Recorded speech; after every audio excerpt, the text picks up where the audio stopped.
Kawasan Cagar Budaya Kota Baru yang berada di Kemantren Gondokusuman Kota Yogyakarta menyimpan sejumlah bangunan kuno dan syarat sejarah di dalamnya. Wajar saja dulunya kawasan Kota Baru ini merupakan pemukiman elit Belanda yang dibangun pada era pemerintahan Sri Sultan Hamengkubuwono VII sekitaran tahun 1877 hingga 1921 silam. Jejaknya masih bisa disaksikan hingga kini.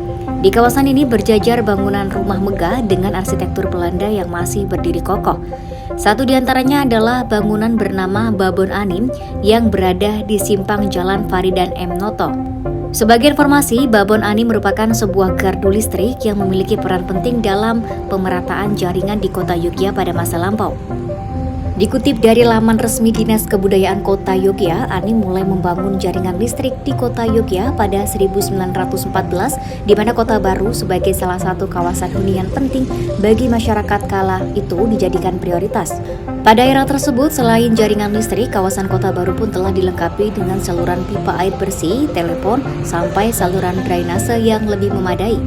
Secara spesifik, Babon Anim yang ada di Kota Baru dibangun pada kisaran 1918 serta berfungsi sebagai pengatur dan pembagi daya listrik di penjuru kawasan Kota Baru. Adapun saat ini masih tersisa 3 Babon Anim yang masih berdiri dan dapat dilihat di Kota Yogyakarta, yakni Babon Anim Kota Baru, Babon Anim di depan Taman Parkir Abu Bakar Ali, dan Babon Anim yang ada di sisi Pasar Kota Gede. Anim mendapatkan konsensus untuk menyediakan listrik di Yogyakarta pada 1914 silam dan butuh waktu 5 tahun untuk proses pembangunannya. Kawasan awal yang mendapatkan pasokan listrik adalah di wilayah Jeron Benteng, Loji Gede, Loji Cilik, Malioboro hingga Kota Baru. Daya listrik yang mengalir di kota Yogyakarta kala itu berasal dari pembangkit yang ada di Tuntang, Semarang dan dirampungkan per 1918.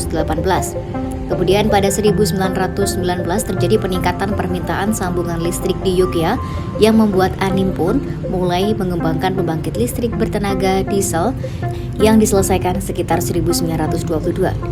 Alhasil, hingga 1939 hampir seluruh wilayah kota Yogyakarta mulai dari Pinggit hingga Wirobrajan serta jalan-jalan umum sudah merata teraliri listrik memadai di mana biayanya ditanggung oleh Keraton Yogyakarta. Terkait hal itu, Sekda Kota Yogyakarta, Aman Yuryadijaya mengungkapkan, dengan potensi sejarah dan budaya begitu besar, pihaknya pun hendak lebih mengenalkan kawasan Cagar Budaya Kota Baru kepada khalayak. Langkah tersebut mulai dicanangkan tahun ini dengan menetapkan branding Selamat Malam Kota Baru guna memperkuat citra kawasan Kota Baru sebagai destinasi wisata alam unggulan di kota pelajar.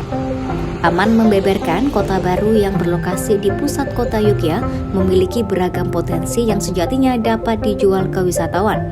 Mulai dari gaya arsitektur layaknya suasana Eropa zaman dahulu serta atribut-atribut pendukung yang saat ini telah tersaji komplit di seputaran kawasan Kota Baru. Mulai museum, coffee shop, restoran, perpustakaan hingga rumah sakit semuanya sudah ada. Nantinya hal ini akan disinergikan dalam sebuah forum untuk memperkuat branding dan akan dilakukan soft launching.